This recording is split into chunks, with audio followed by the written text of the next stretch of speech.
Nice. ¡Muévase, muévase! ¡No, ese carro para allá! ¡Dale para allá, vamos! ¡Stay down! ¡Se tiene que parar!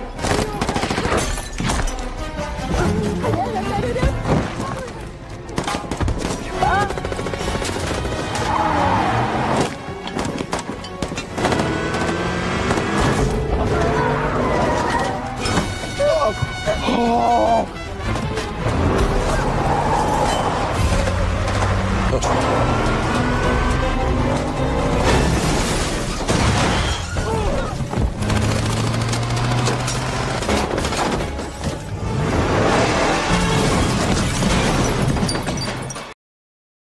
Run!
Run!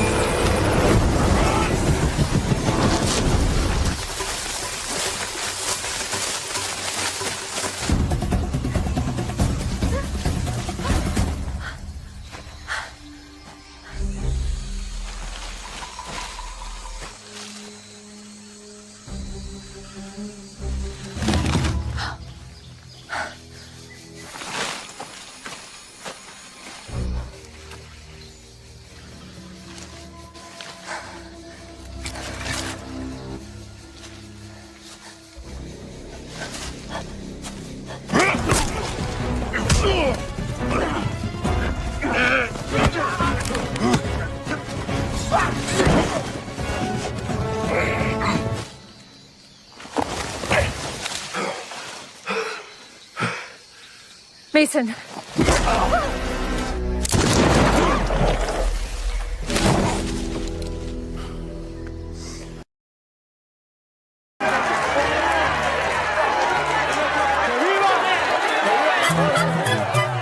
Quite a pup piece you got here.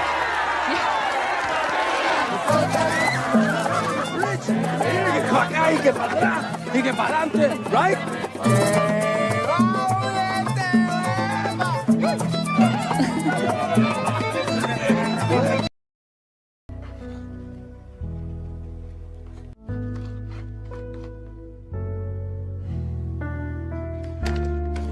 A lawyer named Mason was looking at old photos of himself from the time when he was a member of the Special Forces. From a young age, Mason loved to fight and always tried to protect his weaker friends. As he grew older, he joined the military and was selected to be part of the Special Forces.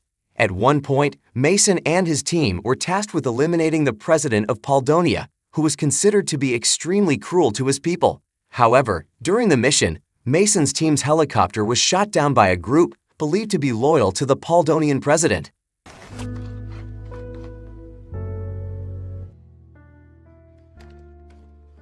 In the incident, all of Mason's comrades were killed, but Mason survived and returned to his home country.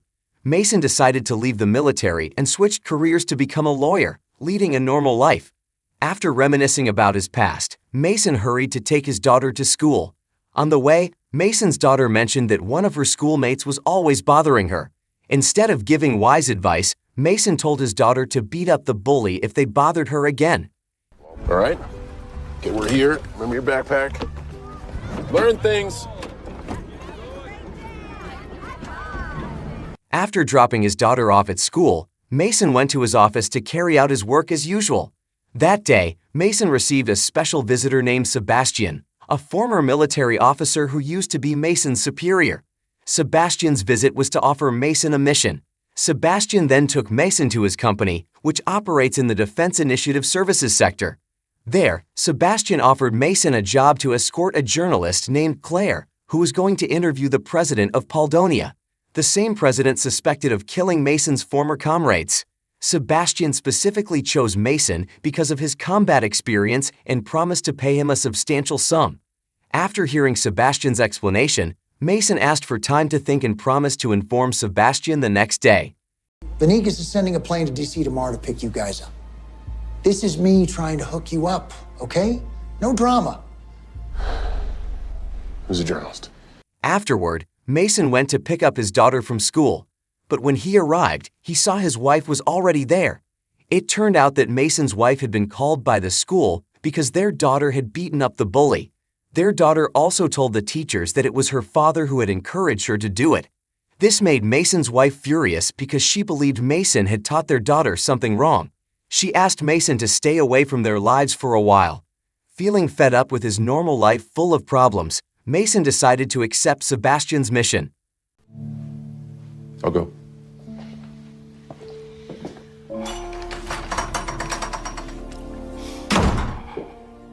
The next day, after accepting the mission from Sebastian, Mason immediately met Claire, the journalist. Mason told Claire that he was sent by Sebastian to escort her to meet the president of Paldonia. They then departed by plane to Paldonia to meet the president. Upon arriving at Paldonia's airport, Claire and Mason were warmly welcomed by President Venegas. Then Claire and Mason were taken to the palace for the interview. But unexpectedly, they were attacked by a group of people along the way.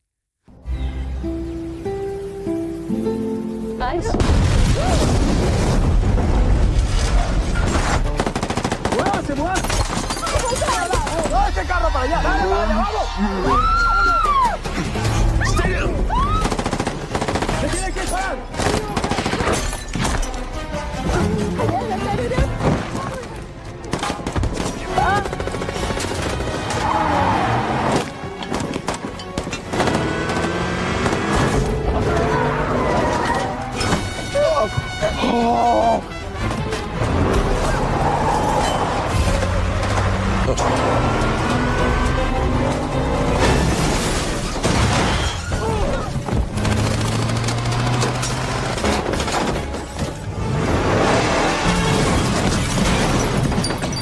Mason managed to take out the attackers.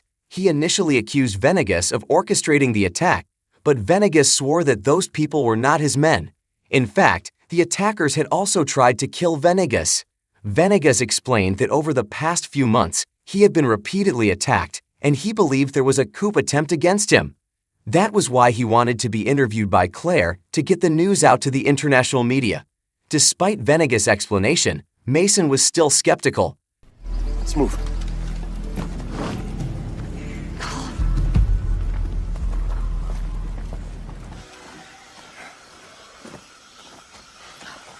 Wait. On the way, Mason contacted Sebastian and requested a rescue helicopter after being attacked by an unknown group. Hearing this, Sebastian asked Mason to send his coordinates, and in 20 minutes, a helicopter would arrive. However, when the helicopter appeared, it turned out not to be Mason's rescue, but rather the enemy still pursuing them. Realizing this, Mason quickly told Claire to run. Run! Run!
Mason.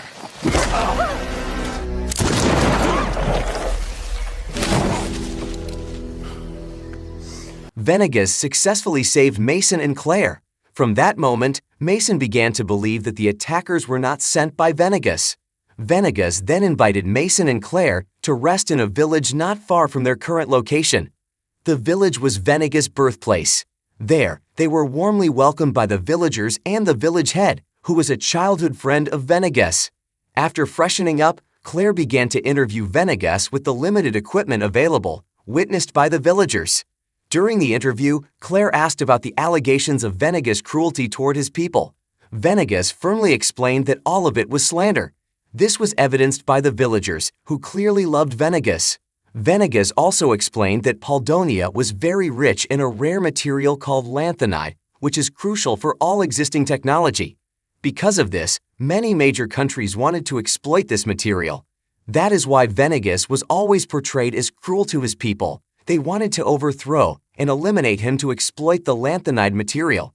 And of course, Venegas would not let that happen. Venegas vowed to do everything in his power to protect the rare resources for the well-being of the Poldonian people.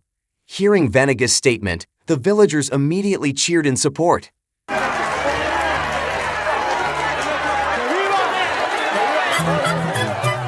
Quite a pup piece you got here.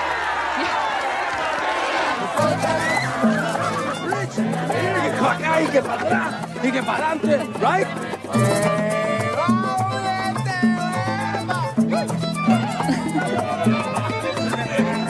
The next day, Mason asked Venegas about who might be behind the mercenary attacks against him. Venegas suggested that Mason should ask the person who had sent him to Poldonia directly. Mason then contacted Sebastian and asked for the real reason he was sent to Poldonia.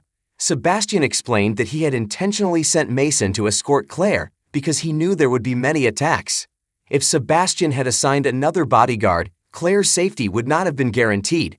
Mason asked again about who was behind the attacks. Sebastian revealed that the attacks were orchestrated by the South African government, which wanted to take over Poldonia by eliminating Venegas. The South African government had even allied with Venegas' nephew, who served as vice president, to kill Venegas. Sebastian also urged Mason to kill Venegas to avenge his fallen military comrades. Hearing all this, Mason finally understood that Venegas was innocent, and he resolved to protect Venegas as well. Take out the guy who killed our brothers. Mace, there's an easy fix here. Put a bullet in Venegas. Mace! Mace! Sometime later, Venegas' village was attacked by a group of mercenaries led by a man named Mike. Mike had been paid by the South African government to hunt down Venegas. When he met the village chief, Mike immediately asked where Venegas was. Since the village chief refused to reveal Venegas' whereabouts, Mike began beating him. Unable to bear seeing his friend being beaten, Venegas surrendered himself to protect his friend and the villagers. As Venegas approached Mike, Mason arrived to rescue him, bringing a horse.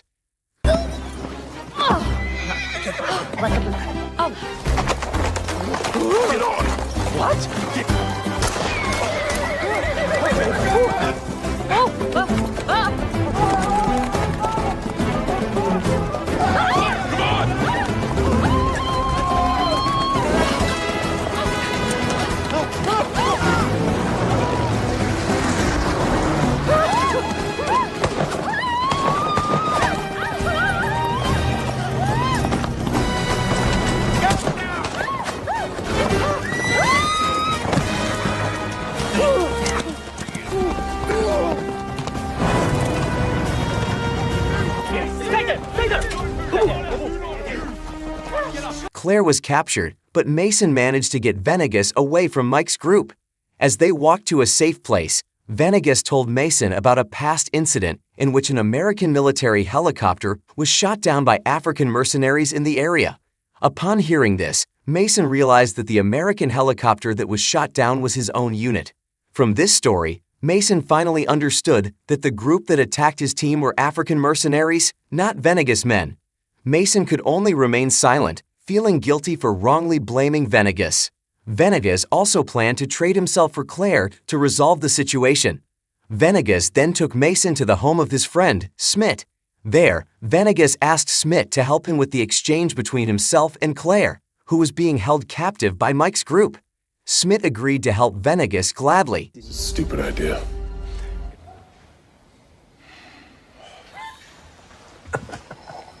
The next day, Mason met with Mike's group to negotiate the exchange between Claire and Venegas. But unexpectedly, when Venegas came out of hiding, he brought many villagers with him. The villagers started throwing Molotov cocktails at Mike's group. Amid the chaos, Mason managed to get Claire away from Mike's group. Venegas also easily escaped from Mike's group. Venegas then took Claire and Mason to the presidential palace, where they met Venegas' nephew. Venegas tried to persuade his nephew to stop his betrayal, while Claire broadcasted the incident live using her phone. After Venegas successfully convinced his nephew, a general who had also betrayed Venegas entered the room. Venegas was shot, but fortunately, he was wearing a bulletproof vest. However, Venegas' nephew was also shot and gravely wounded. Venegas' nephew could not survive the gunshot wound and died in Venegas' arms. Shortly afterward, palace guards arrived and pointed their weapons at their own president. The soldiers believed that Venegas had killed the general and his own nephew. Venegas then explained everything, which convinced the soldiers to trust him again. Not long after, Mike's group also arrived at the palace. Venegas urged his soldiers to fight to defend their homeland from the traitors.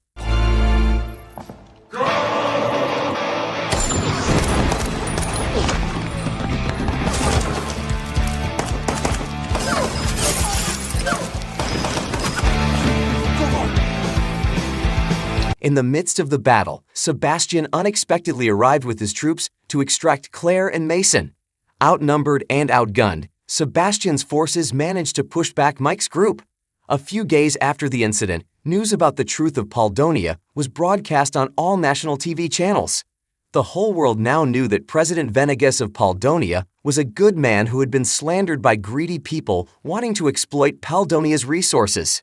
Venegas also mentioned that Claire and Mason were considered heroes for helping to maintain peace in Paldonia. Mason's wife, watching the news at home, felt very proud of Mason. The next day, Mason returned home and was warmly welcomed by his wife and daughter. Some time later, Mason received good news from Sebastian.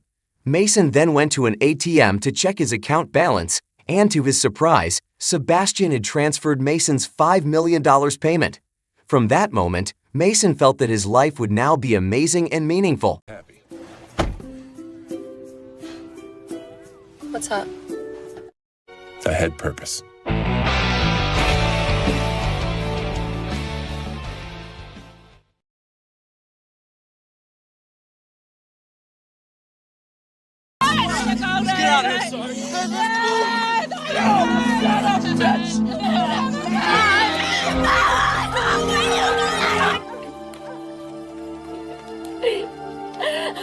You, Erickson. This ain't a VC. Actually, he ain't no VC. What are you talking about? He's talking about she's a VC.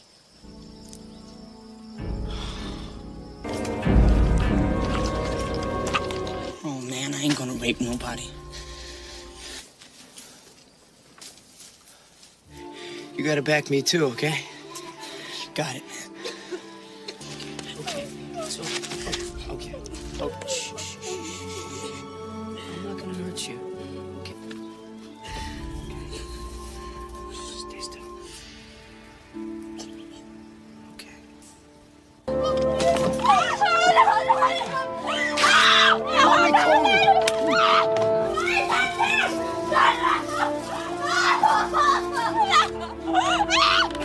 Wish we had some beers, man, you know? I'd really like an ice cold beer, man, you know?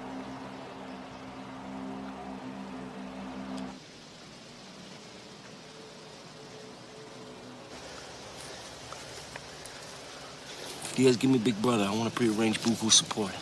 Big Brother 02. Big Brother 02. This is Silent Twin 02. Over. After you and Erickson get back to the hooch. I I don't understand.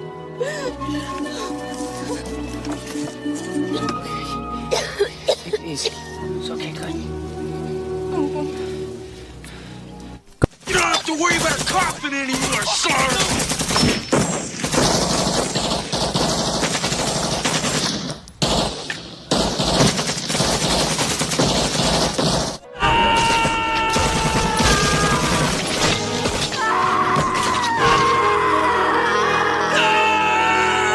You should tell Riley first.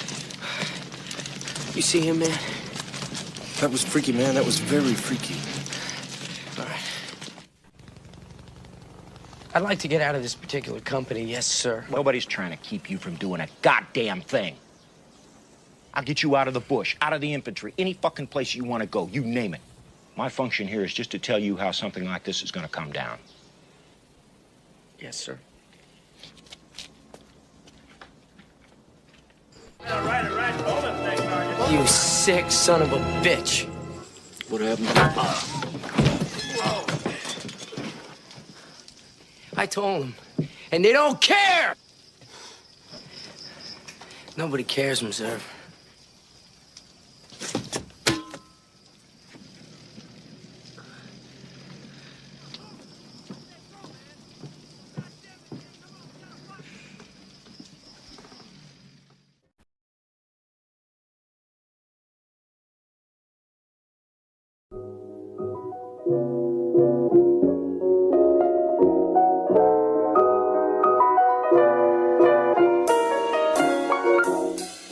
Hello, successful people who love to relax while watching movie storylines. Thank you for clicking on this video. This time, Underline Movie will summarize a film titled Casualties of War. Based on a true story, this film tells the story of an American soldier's struggle to uphold justice against the war crimes committed by his team members against a Vietnamese girl they kidnapped from her village during the Vietnam War. What happens next? Let's find out together.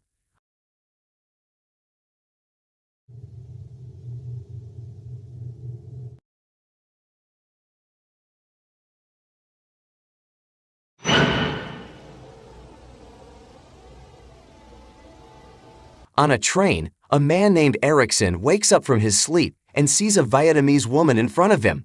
This triggers Erickson's memories of his time on the battlefield in the jungles of Vietnam. At that time, Erickson and his team were conducting reconnaissance on Viet Cong guerrillas, who were considered rebels by the Americans. Shortly after, one of the soldiers fired his weapon after spotting a Viet Cong on a nearby hill. Due to this shot, their presence was revealed to the Viet Cong. Erickson's team was immediately bombarded with mortar fire. While running to avoid the enemy attack, Erickson fell into a hole, which turned out to be a Viet Cong hiding tunnel. One of the Viet Cong inside the tunnel saw Erickson trapped and attempted to stab him. Fortunately, Sergeant Tony, the leader of Erickson's team, arrived and quickly pulled Erickson out of the hole. Thank God!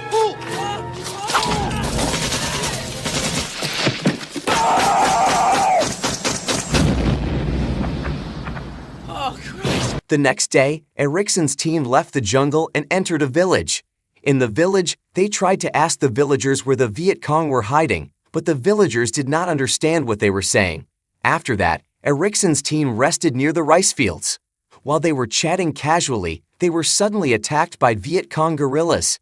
An American soldier named Brown was shot during the attack. After the assault, Brown was picked up by the medical team and taken back to the base camp. Sergeant Tony was deeply shaken by seeing his subordinate get shot.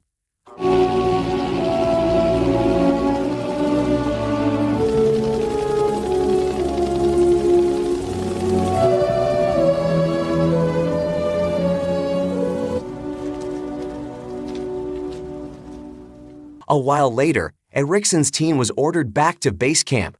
Just as they arrived at the camp, they received news that Brown had died.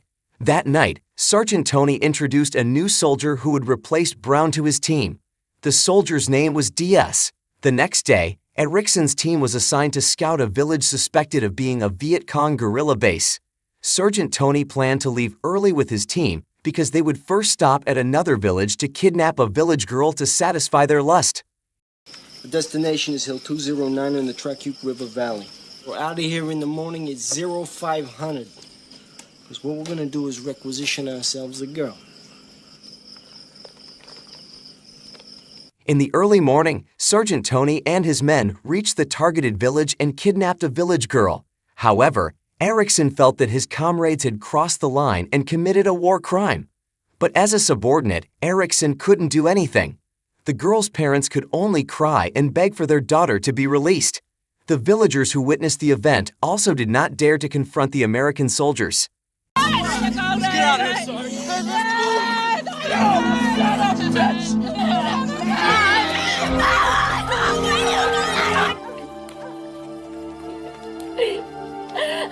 Erickson's team continued their journey to the village they were assigned to. After walking for quite a while, Erickson's team decided to take a short break. Erickson gathered the courage to tell Sergeant Tony that what they were doing had crossed the line because kidnapping innocent civilians was against the rules. They were supposed to protect civilians, not harm them. Hearing this, Sergeant Tony became angry and claimed that the Vietnamese girl was also part of the Viet Cong. You, Erickson. This ain't a VC. Actually, he ain't no VC. What are you talking about? He's talking about she's a VC. After that, Erickson's team resumed their journey. In a display of inhumanity, they forced the Vietnamese girl to carry their heavy belongings until they reached an old hut. Sergeant Tony took 2 of his men to scout the area, while Diaz and Erickson were assigned to guard the Vietnamese girl. Diaz told Erickson that he didn't want to rape the girl and asked Erickson to help him if the sergeant ordered them to do so. The 2 then promised to help and protect each other. Oh man, I ain't gonna rape nobody. You gotta back me too, okay? Got it. Erickson mustered the courage to approach the girl. She immediately began crying in fear. Erickson told her that he wouldn't hurt her and only wanted to treat her wounds. Okay. So, okay. Oh, shh. I'm not gonna hurt you. Okay. Stay still. Okay. Not long after, Sergeant Tony returned to the hut and immediately tied up the girl. Erickson's emotions flared when he saw Sergeant Tony kissing the girl. Sergeant Tony then said that Erickson would just have to wait for his turn to enjoy the girl, but Erickson refused and said that he would not rape her. Since Erickson was considered to have defied his orders, Sergeant Tony became furious and accused Erickson of being gay, just like Ragul. Diaz, who had previously promised to help Erickson, sided with Sergeant Tony out of fear of his superior. After that, Sergeant Tony raped the girl in front of Erickson. Unable to do anything, Erickson chose to walk away.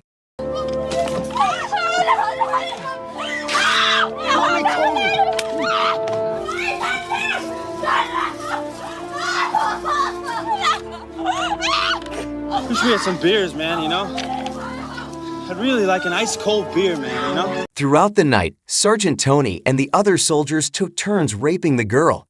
Diaz also joined them. Meanwhile, Erickson could only stay silent and grieve because he couldn't help the girl.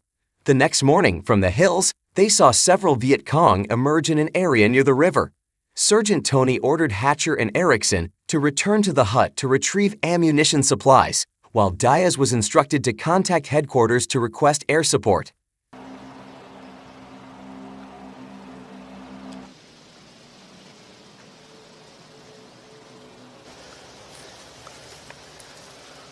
Diaz, give me Big Brother. I want to prearrange Boo-Boo support. Big Brother 02. Big Brother 02, this is Silent Twin 02, over. Hatcher, you and Erickson get back to the hooch. When Erickson and Hatcher reached the hut, Kellak, who had been assigned to guard the Vietnamese girl, asked Erickson to take over his post. After Kalak and Hatcher left, Erickson approached the girl and untied her hands. The girl spoke to Erickson, but he didn't understand what she was saying. From her gaze, Erickson realized that the girl wanted to return to her village. Feeling sorry for her, Erickson gave her food and water. I don't understand.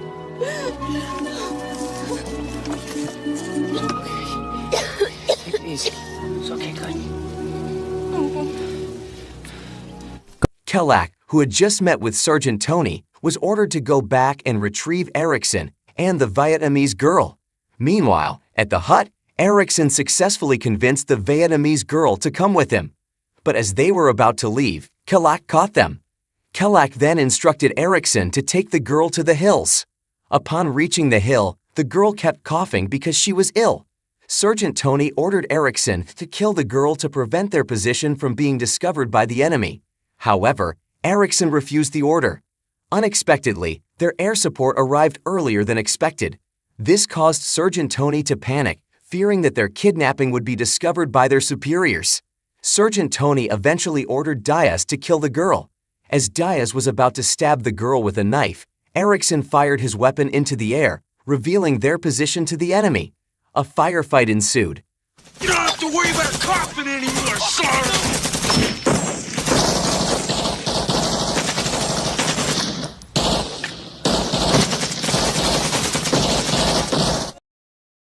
While Erickson was engaged in the firefight, Kalak took the girl with him. Unbeknownst to Erickson, Kalak stabbed the girl with a knife. After stabbing her, Kalak returned to the fight. Despite her severe wounds, the girl managed to stand and walk in the midst of the battle. Seeing that the girl was still alive, Sergeant Tony immediately ordered his men to shoot her. Erickson tried to approach the girl, but Sergeant Tony struck Erickson with his weapon. Erickson's comrades, reluctantly, shot the girl.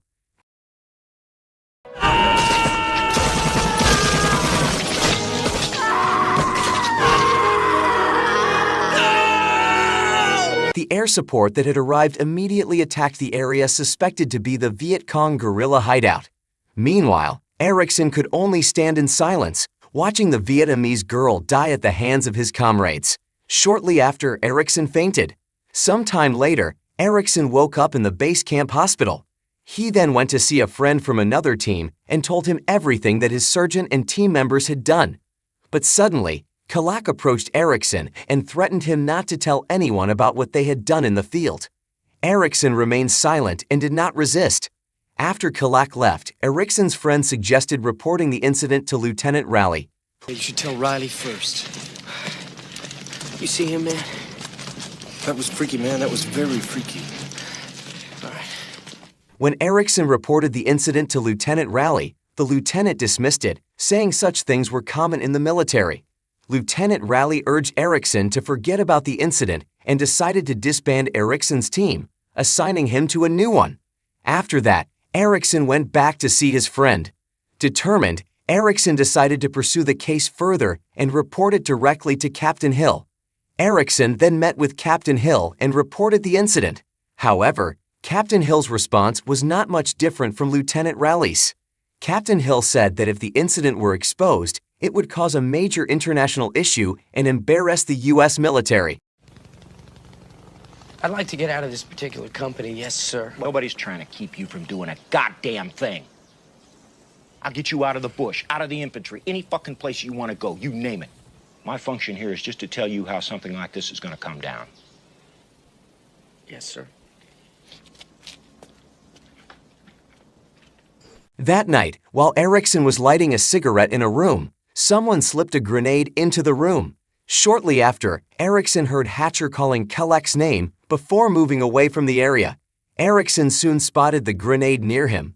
Fortunately, Erickson survived the explosion. Realizing someone was trying to kill him, Erickson grabbed a cup and went directly to Kalak, who was gathered with his comrades. You sick son of a bitch. What happened? I told them, and they don't care! Nobody cares, Reserve.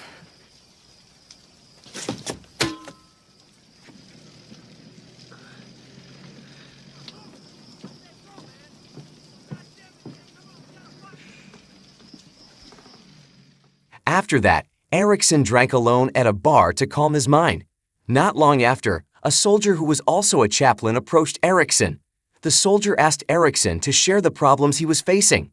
Erickson then began recounting the kidnapping, rape, and murder committed by his comrades. The next day, the soldier raised the issue and brought an investigative team to the scene. Sometime later, all the soldiers involved in the incident were put on trial. Eventually, the military court handed down severe punishments. Diaz was found guilty and sentenced to 8 years of hard labor. Hatcher received 15 years of hard labor. Kalak was sentenced to life in prison for premeditated murder.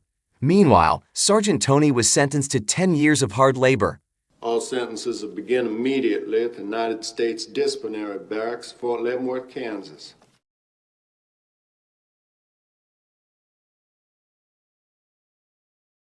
The story returns to Erickson on the train, staring at the woman in front of him. When the train stopped, the woman got off and accidentally left her scarf behind. Erickson called out to the woman, using the name of the Vietnamese girl, and handed her the forgotten scarf. The woman then asked if she reminded Erickson of someone.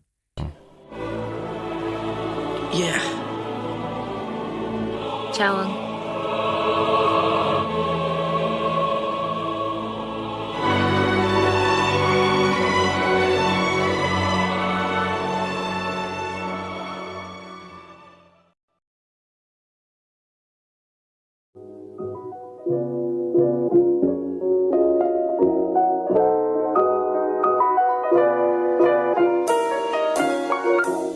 Casualties of War is based on a real event known as the Hill 192 incident. This film highlights the most crucial and important aspects of war and humanity. The oppressed always become the victims of cruelty and barbarism. Hopefully, this film can offer valuable lessons for us all. Thank you for watching and see you in the next video.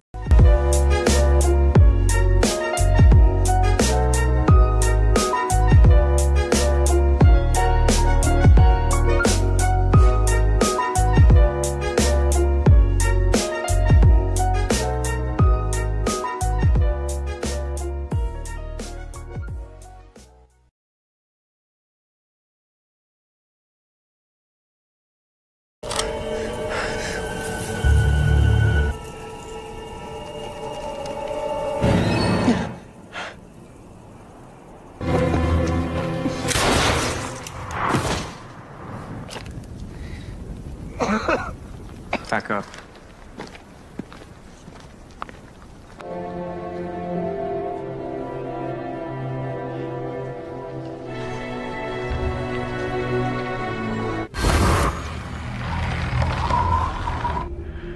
Not sure what I saw. The hell was that? You saw it too? I have no legs.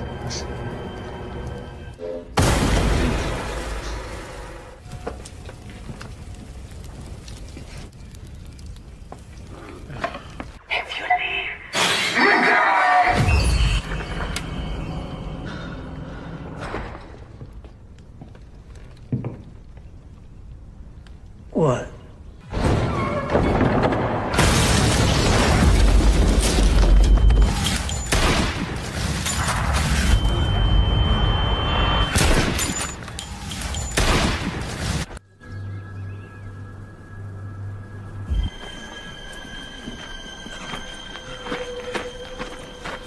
Wandering the earth with unfinished business? Or was evil simply a man-made concept in the first place? I'm gonna go check on Butchie. I want everyone geared up and ready to clear out. Double time.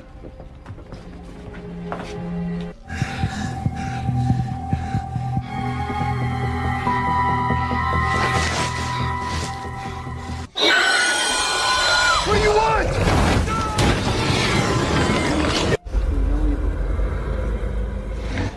Dust to dust. As I walk through the valley of the shadow of death. Easy, son. Take it easy.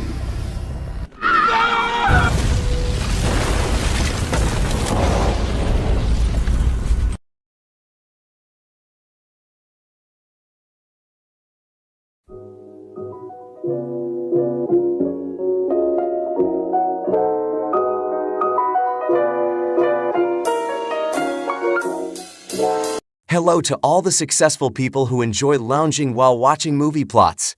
Thank you for clicking on this video. This time, Underline Movie will summarize the film titled Ghosts of War, which was released in 2020.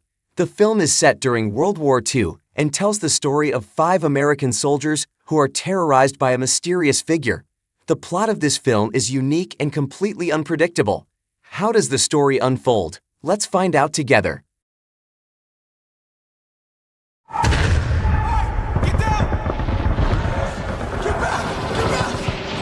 Set during World War II, in 1944, when Germany began occupying France, one night, 5 American soldiers were resting in the forest. However, one of the soldiers, named Chris, was startled by the presence of a mysterious figure in front of him. The mysterious figure pointed a weapon at Chris, but soon after it disappeared.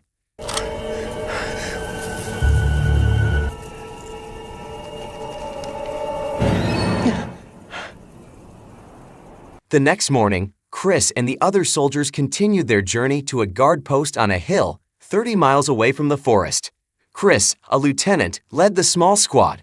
On the way, they heard the sound of a vehicle approaching them. When the vehicle passed by, it hit a landmine that Chris and his men had set. It turned out to be a German military vehicle.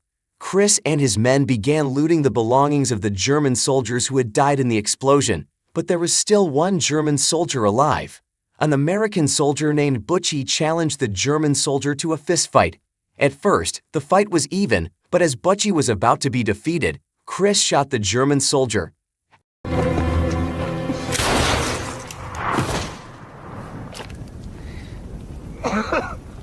Back up. After that, they continued their journey to the guard post. Along the way, they encountered several civilians trying to flee the combat zone. A soldier named Tappert approached one of the civilians, a woman with her child. Tappert gave the woman a jacket and a gold tooth he had taken from a dead German soldier. Then, they continued their journey to the post. That night, Chris and his comrades passed through a town that had been destroyed by battle.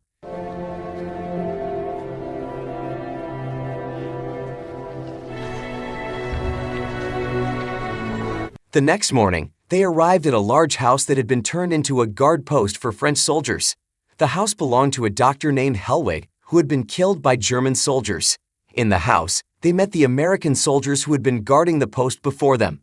However, for some reason, the previous guards were in a hurry to leave, even though Chris and the others saw plenty of food and drink supplies there. No.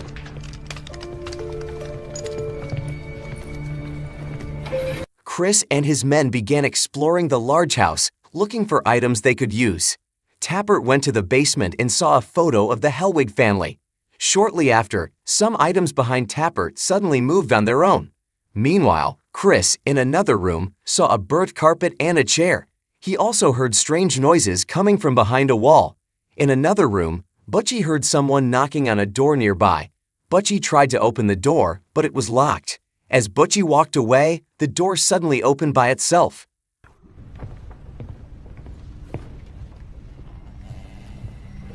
While they were gathered in the living room enjoying the food in the house, they heard footsteps coming from the upper floor. Chris and his men quickly checked the rooms upstairs one by one. Chris and a soldier named Kirk heard strange noises coming from one of the rooms. When they found the room, the door suddenly opened by itself. As they checked the room, they saw something strange. Not sure what I saw. The hell was that? You saw it too? That night, a soldier named Eugene mentioned that he had found a German-language journal written by one of the German soldiers when they took over the house. Shortly after, they were startled again by a noise from upstairs that sounded like Morse code. Eugene began deciphering the Morse code, which spelled out the phrase, "I have no legs." I have no legs.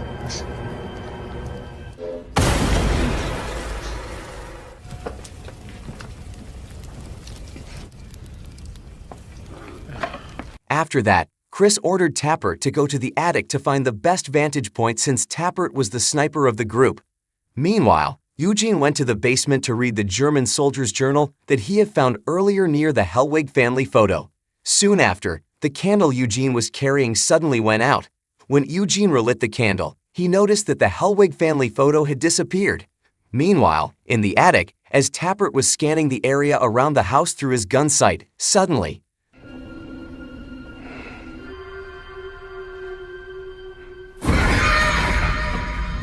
the next morning, they all gathered for breakfast, but they remained silent and didn't want to talk about their experiences from the previous night. After that, Chris, Eugene, and Kirk relaxed on the balcony, talking about the cruelty of German soldiers toward civilians. Shortly after, Tappert arrived with information he had gathered from the radio. Tappert said a large group of German soldiers would be passing by the house. Tappert suggested that they hide in the forest and wait for the German troops to pass, but Chris refused because they were responsible for guarding the post. Hearing Chris's decision, Tappert decided to clean up the attic to use it as his observation point and asked Eugene to help him clean it. Come on. While cleaning the attic, they found an image of a sacrificial altar commonly used in black magic rituals. When they tried to move a wardrobe, the wardrobe door suddenly slammed shut, breaking a few of Eugene's fingers. Tappert also saw in the wardrobe mirror someone hanging behind him. After all the strange events, they finally realized the house was haunted. While trying to gather information from the radio, they heard a voice over the radio warning them that if they left the house, they would all die. If you leave, you die!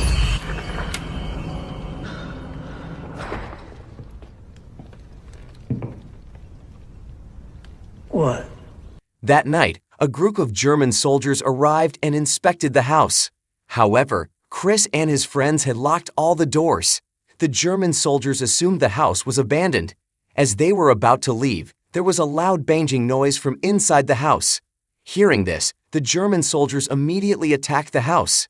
They threw a grenade inside, but Butchie quickly covered the grenade with his body.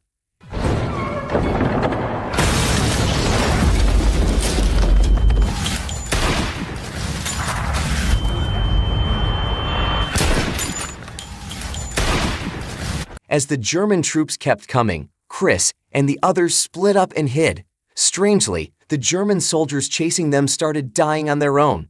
Some were strangled in the bathtub, some burned in the middle of a room, and others were hanged. The entire German force was wiped out. The next morning, they cleaned the house of the German soldiers' bodies.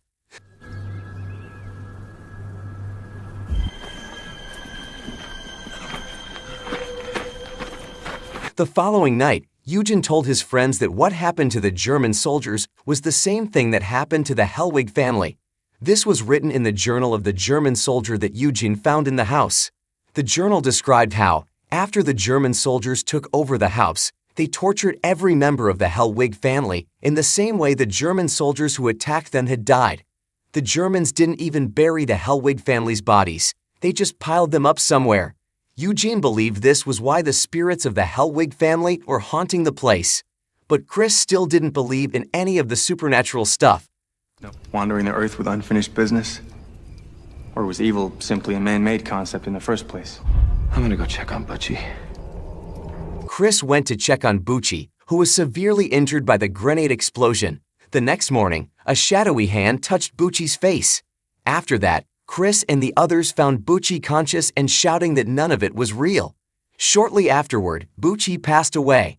After all they had been through, they agreed to leave the house, even though it might mean facing a court-martial for abandoning their post. I want everyone geared up and ready to clear out. Double time. The next day, after burying Bucci, the four of them left the house on foot. Strangely, along the way, they encountered the same civilians they had met earlier. They continued their journey until they realized they kept walking the same path repeatedly. That night, exhausted, they rested in the forest. While sleeping, Tappert dreamed of seeing the word Vitrulik written on the ground right beside him.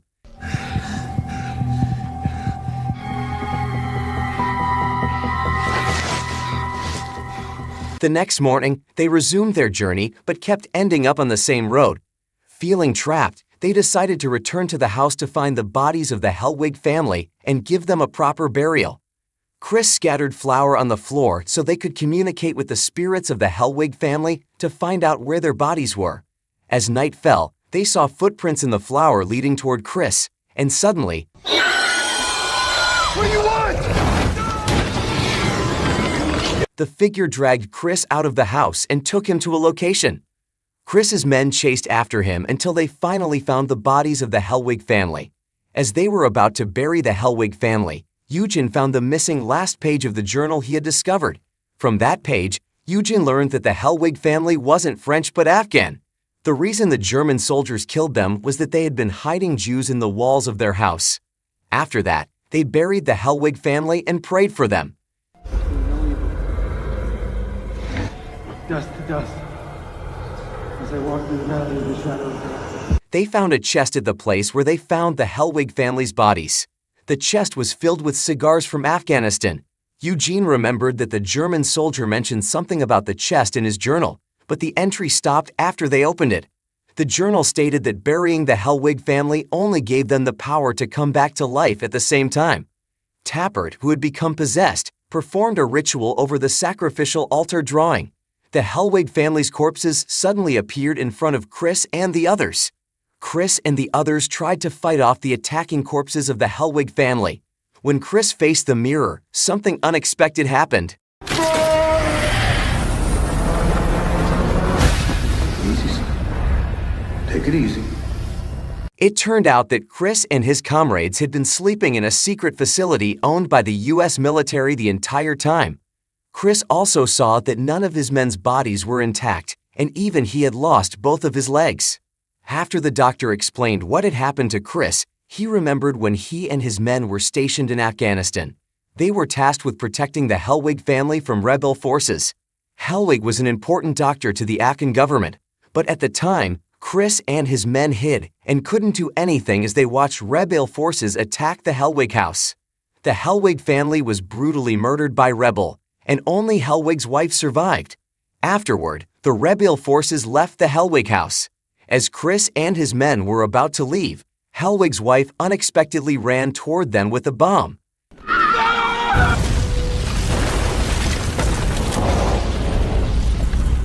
After hearing Chris's story, the doctor explained that the device used on them was a new technology that could heal their bodies faster, especially their minds, by running simulations in their subconscious. But when Chris mentioned that they were haunted by ghosts during the simulation, the doctor said that the simulation should have only been about battles during World War II. Chris realized that the entities haunting them were the spirits of the Hellwig family who had been killed by rebel. Chris recalled that after the bomb went off, Hellwig's wife had said the word Vetrulex. Chris knew that Vetrulex was an ancient curse that could give spirits the power to return to life. Chris understood that the Hellwig family wanted him to save them when they were about to be killed by rebel. Because of this, Chris asked the doctor to send him back into his subconscious so he could save the Hellwig family and redeem himself. But unfortunately, when Chris re-entered his subconscious, all his memories were erased, and he was destined to relive the same events over and over in his subconscious.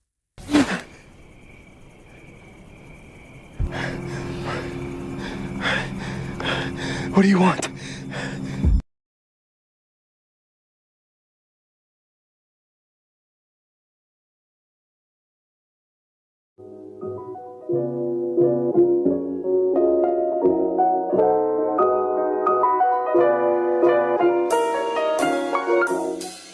See you in the next video.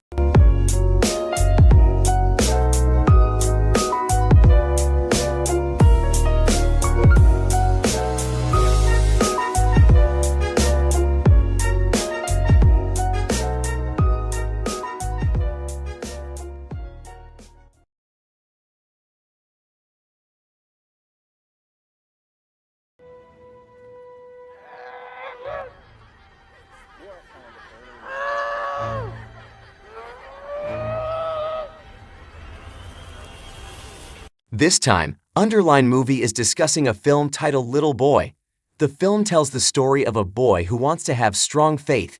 He is willing to do anything to strengthen his faith in order to bring back his father who is away at war. So, will he succeed in bringing his father home? Let's dive into the story. The film is set in a small town in California, USA. It opens with a narration by a young boy named Pepper. Pepper's growth is very slow, making him the target of bullying by his peers. The only person he considers a friend is his father, because his father loves him dearly and always looks after him. Pepper and his father have a motto, "Do you believe I can do that?" which means, "Do you believe we can do it?" This motto is taken from Ben Eagle, one of the most famous magicians in the town. One day, Pepper and his father go out for a walk. During the walk, Pepper notices that his father really wants to buy a pair of shoes, but for some reason, his father decides not to buy them. They lived during World War II, which is why Uncle Sam is drafting all the young men to go to war. During the selection, London, who is Pepper's older brother, fails to pass because he has small feet. Therefore, Pepper's father has to replace him and go to war against Japan. With a heavy heart, Pepper says goodbye to his father.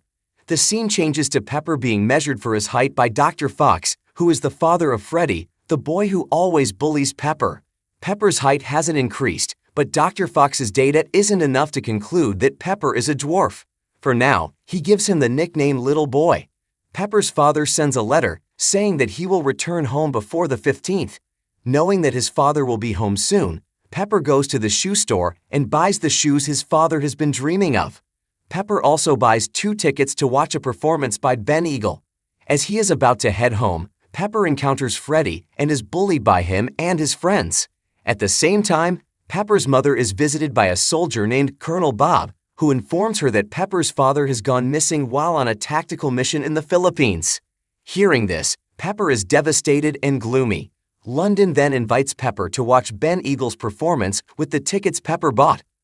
During the performance, London leaves to go to a bar. Meanwhile, Ben Eagle selects a child to participate in his act.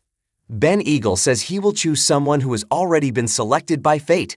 All the children there volunteer except London. Suddenly, Ben Eagle chooses Pepper. Ben Eagle then recites some incantations to Pepper and asks him to move a bottle on the table. At first, Pepper refuses because he's afraid the other kids will bully him. However, Ben Eagle reassures him that if he succeeds, no one will ever bully him again. Ben Eagle asks, "Do you believe you can do it?" Pepper remembers his father and responds, "Yes, I can do this." Pepper tries his hardest, and surprisingly, the bottle moves.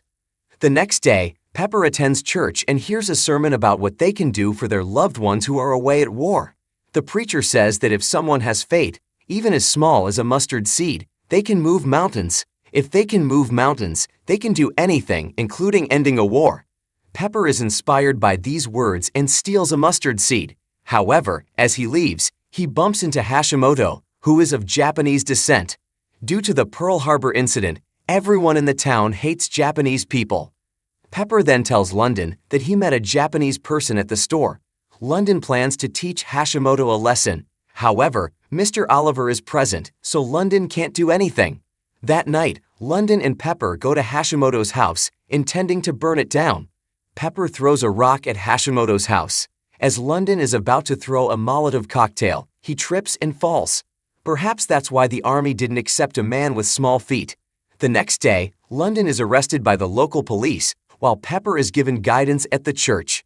At church, Pepper shows the mustard seed he took. The preacher tells him that a mustard seed cannot do anything.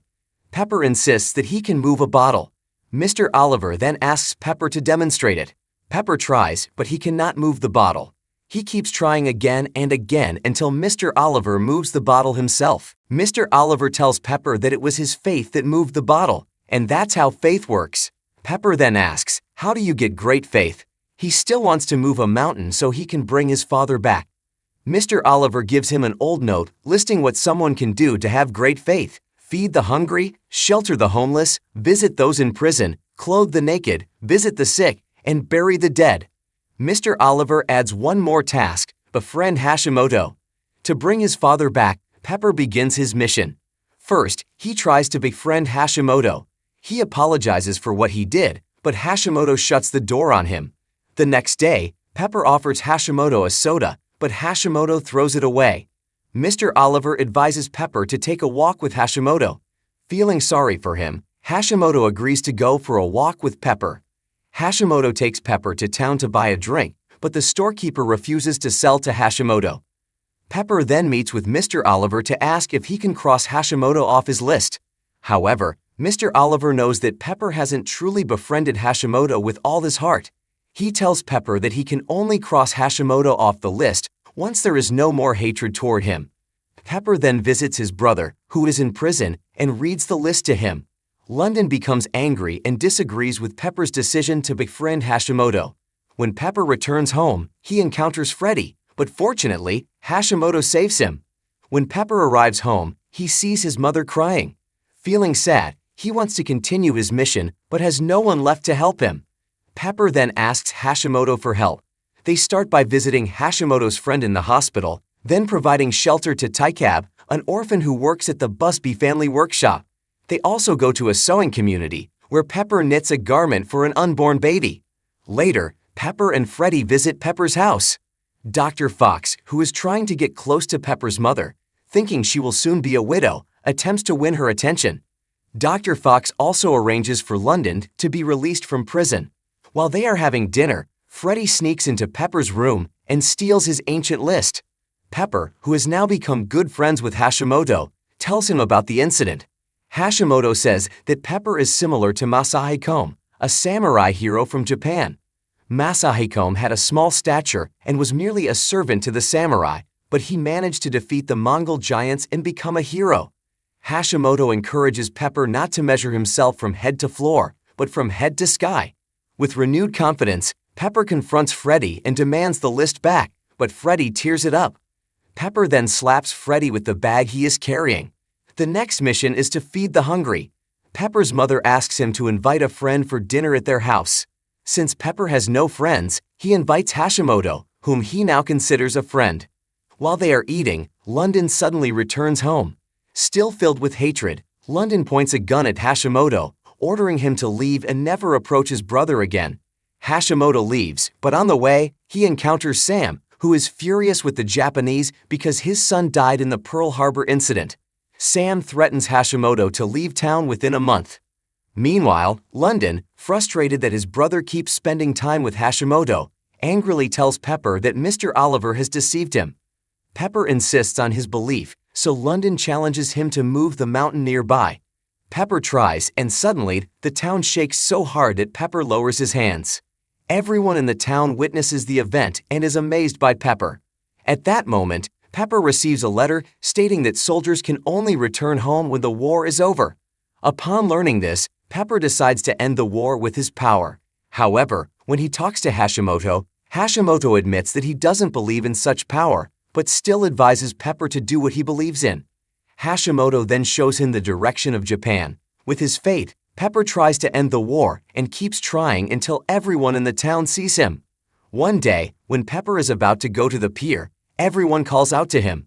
They tell him that he has succeeded.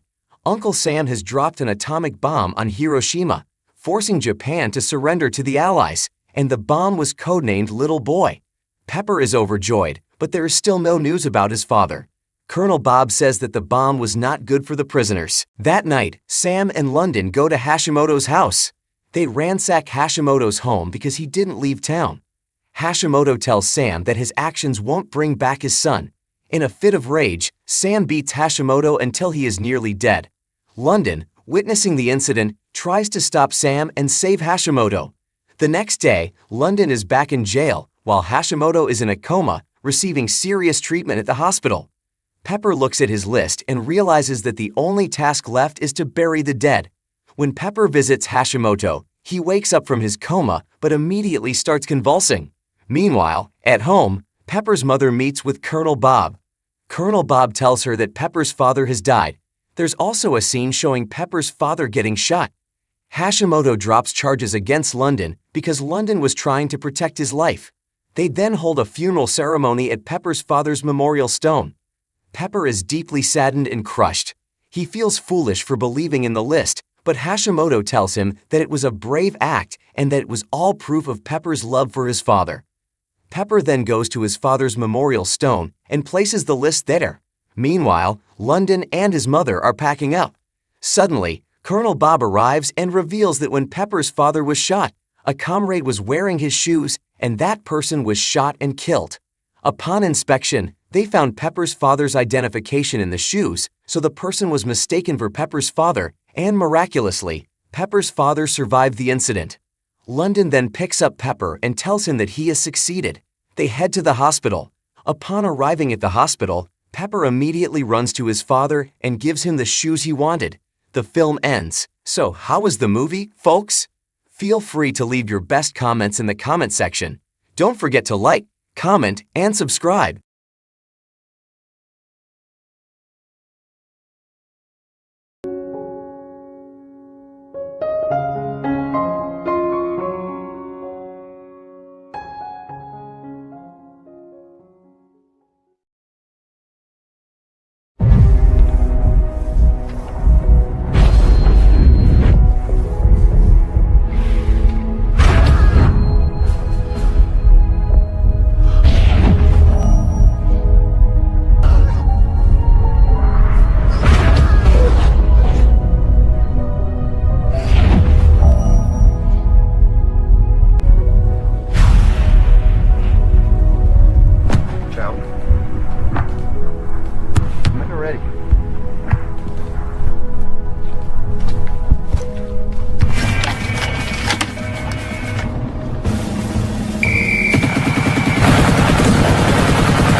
Well, alive or dead, these boys have...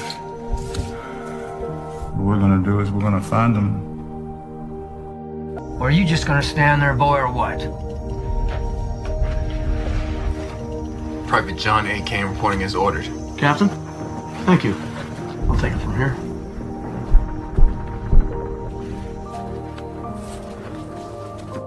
Yeah, I didn't join the army to go on some spook rescue mission. Rescue some dumb louts that got lost behind enemy lines. Sergeant, you want me to shut the men up, sir? They're held up on the hill. It's a large hill. It's good. Good job. Private. Be safe. Thanks, brother.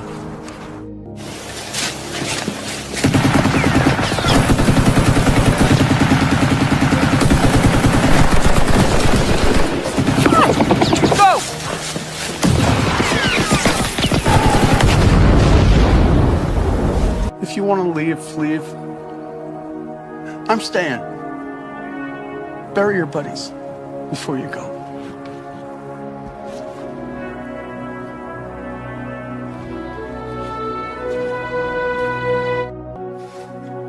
We will hold this hill, and we will not be abandoning them.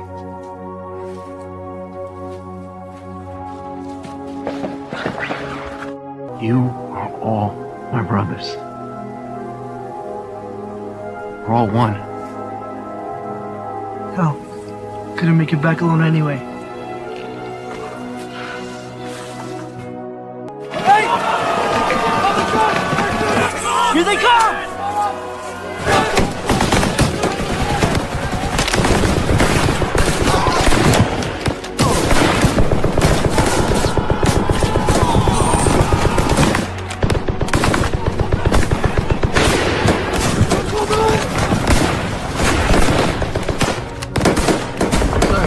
I think we should fall back.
Thank you for clicking on this video. This time, Underline Movie will narrate the plot of the movie The Great War, which was released in 2019. This film tells the story of a small unit of American soldiers fighting against German forces in the final days of the Great War. As the armistice of World War I approach, for geopolitical reasons, a small group of American soldiers was sent behind enemy lines to rescue a lost platoon. How does the full story unfold? Let's dive into the movie's plot.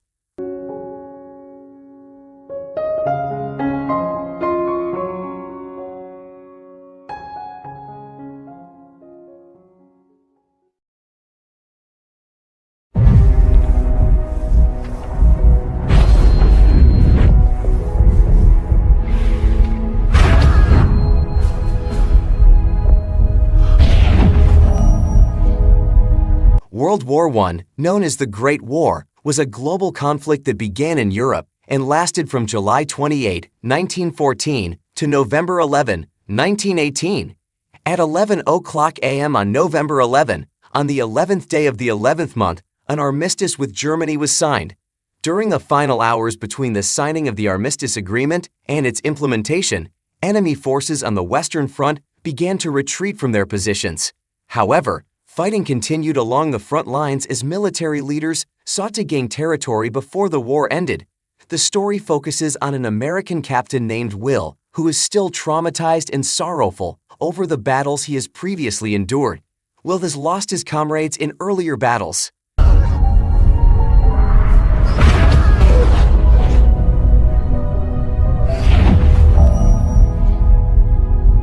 Despite his trauma and sadness, Will continues to join his troops as the battle against Germany is about to begin. The battle takes place in the Argonne Forest on November 8, 1918. However, before fighting, Will meets his friend, Captain Robert, and asks about the support the German forces have. Captain Robert says that the Germans have 3 machine guns and a mortar. Captain Robert informs Will of the strategy he should employ, which is to attack the German trenches with grenades and continue to press the German defenses. Afterward, Will meets his troops, who are ready to fight, and they engage in battle. Ciao. When you're ready.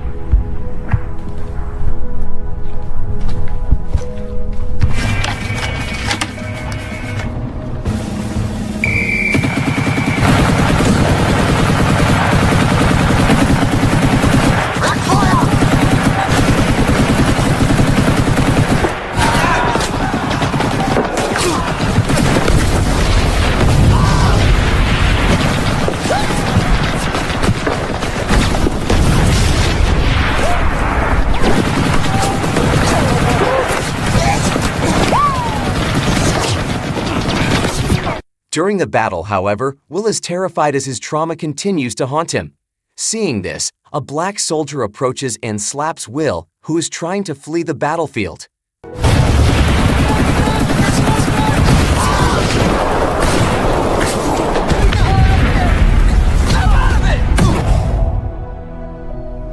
When Will regains consciousness after being hit by the black soldier, he sees that the soldier has been shot and killed. Will continues to run from the German soldier's gunfire and hides in the trench with his men. Will orders his men to throw grenades simultaneously. Then, they break into the enemy trench.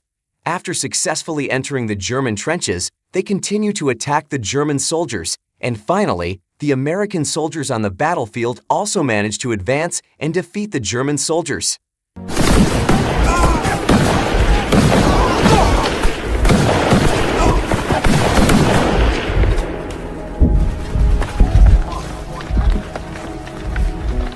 Namun setelah itu, Will kembali dihantui oleh rasa traumanya ketika dia melihat banyak sekali tentara yang tewas di sana, termasuk sahabatnya yaitu Kapten.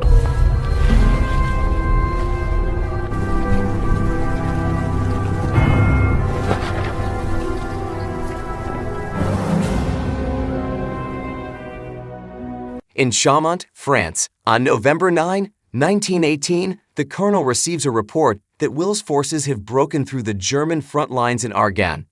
However, the colonel does not receive any news about the whereabouts of the 365th Regiment, which is a unit of black soldiers. the colonel rushes to inform the general about this news. After hearing everything, the general orders the search and rescue of the missing soldiers from the 365th Regiment and to bring them back, dead or alive. Alive or dead, these boys have...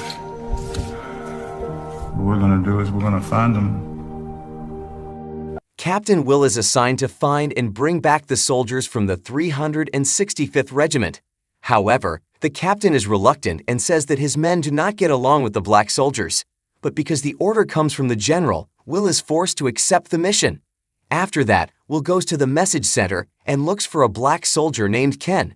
Knowing that Captain Will has been assigned to search for the missing black soldiers, the captain of that platoon tells Captain Will that the black soldiers are actually of no use and only cause problems.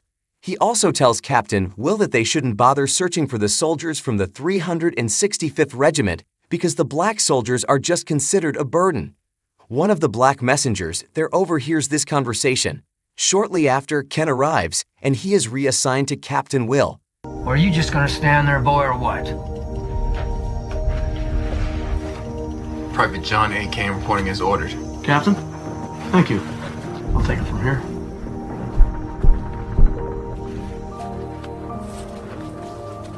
With a few soldiers, the mission to find and rescue the 365th Regiment begins. Along the way, two of Captain Will's men continuously bully Ken, calling black people stupid. Yeah, I didn't join the army to go on some spook rescue mission. Rescue some dumb louts that got lost behind enemy lines. Sergeant, you want me to shut the man up, sir? Soon after, they encounter a Red Cross medical station that is treating wounded soldiers. Not only American soldiers, but also German soldiers are treated there because everyone is equal in the eyes of the Red Cross. The captain then informs one of the medics there about their mission. Upon hearing this, the medic immediately takes Captain Will to meet one of the injured black soldiers from the 365th Regiment. Ken quickly asks the wounded soldier where the 365th Regiment is located. They get information about the whereabouts of the 365th Regiment they are searching for from the injured soldier. They're held up on the hill. It's a large hill. It's good. Good job. Private. Be safe. Thanks, brother. After that, they continue their journey.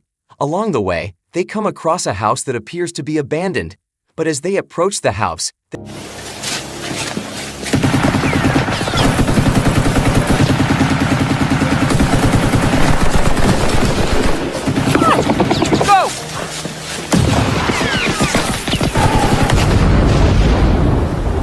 they suddenly meet the 33rd Regiment, led by General Racel, who arrives there. It turns out that the 33rd Regiment is also searching for a few German soldiers who have escaped and are hiding.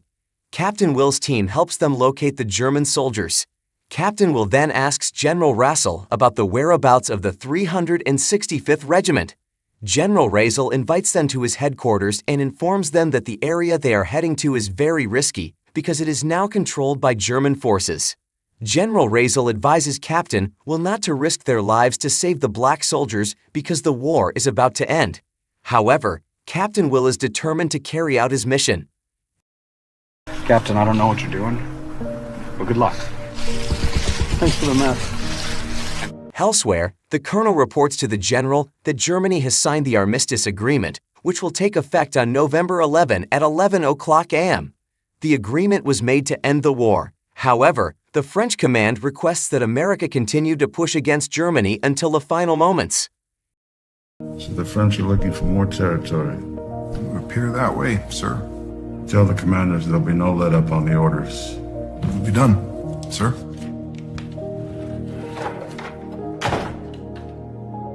Elsewhere, while spending the night at a location, Sergeant Tom asked Captain Will why they were assigned to rescue a unit of black soldiers at the end of the war. Captain Will replied that his fellow officer, Captain Robert, had once said that skin color does not determine a person's character. That unit of black soldiers are brave men who also deserve to be saved. Suppose it doesn't. Move out at dawn. Hey, sir. The two arrogant soldiers from before continued to bully Ken. However, one soldier defended Ken and told them that everyone deserves respect. He then approached Ken and asked what he was doing. Ken replied that he was writing letters to his mother as often as possible. Although Ken knew his mother couldn't read, receiving Ken's letters was a sign that he was still alive. Ken also mentioned that his mother didn't want him involved in a white man's war, but Ken decided to fight alongside the white men, hoping that if they saw black people fighting for white people's freedom, black people would be worthy of respect.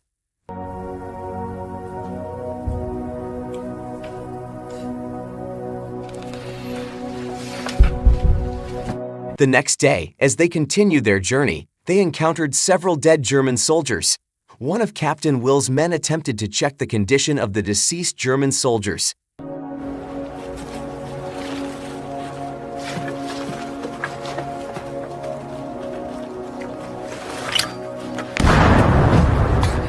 However, something unexpected happened. A bomb exploded, killing 2 soldiers. Ken was blamed for the incident because they believed that if they hadn't gone to find the black soldiers, they wouldn't have faced such a situation. This incident led Captain Will to speak candidly to all his men, admitting that he had past traumas that made him seem like a coward. Captain Will said that in a previous battle, he had been saved by a black soldier.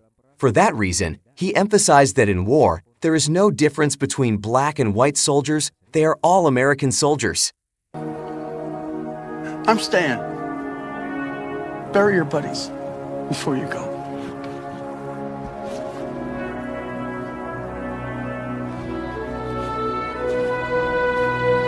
As they buried the fallen soldiers, Captain Will's men, moved by his words, began to mend their relationship with Ken.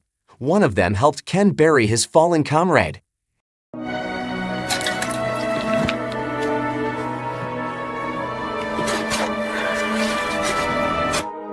As the final moments of the armistice approached, Captain Will finally found the 365th Regiment. When he met the surgeon of the 365th Regiment, Captain Will informed him that they were tasked with bringing them back to safety. However, the surgeon insisted that Captain Will should return to the safe zone because the area would soon be surrounded by German forces, and they intended to hold the position until the war ended. We will hold this hill, and we will not be abandoning them.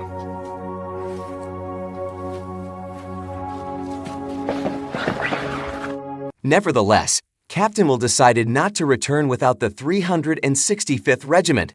He resolved to complete his mission, bringing the 365th Regiment back alive or dead, and joined them in the fight to defend the area. At that moment, Ken said that while skin color divides them back home, in this place, they are all brothers. Hearing this, the white soldiers were touched, and eventually, both white and black soldiers united, with no differences between them. You are all my brothers. We're all one. Hell, couldn't make it back alone anyway. Afterward, they worked together to devise a strategy to face the incoming German forces. They dug defensive trenches and prepared their weapons.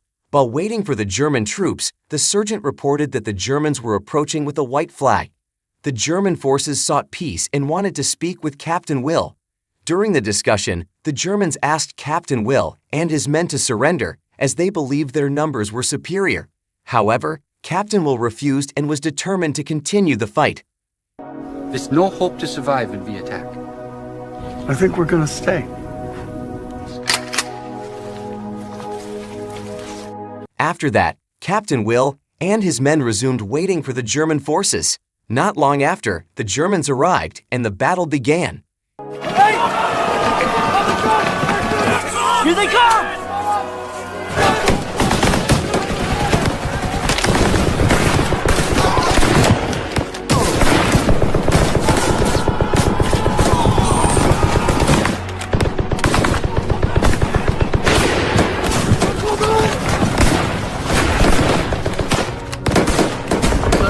I think we should fall back.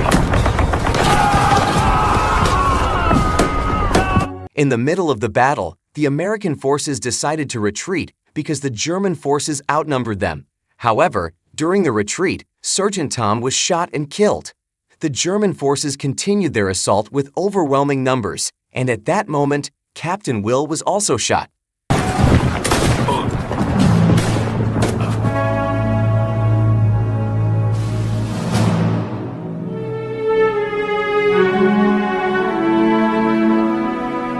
Back in the defensive line and wounded, Captain Will gave his men the final attack strategy.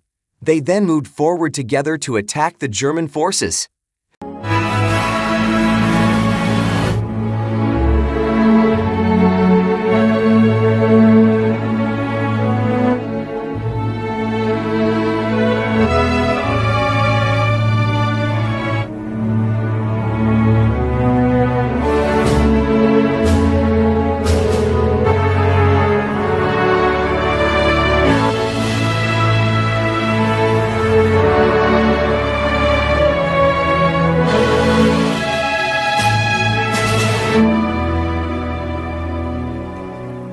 They successfully held the position until 11 o'clock a.m., precisely when the armistice took effect. However, Captain Will, who was gravely injured, could no longer hold on and died just as the war ended.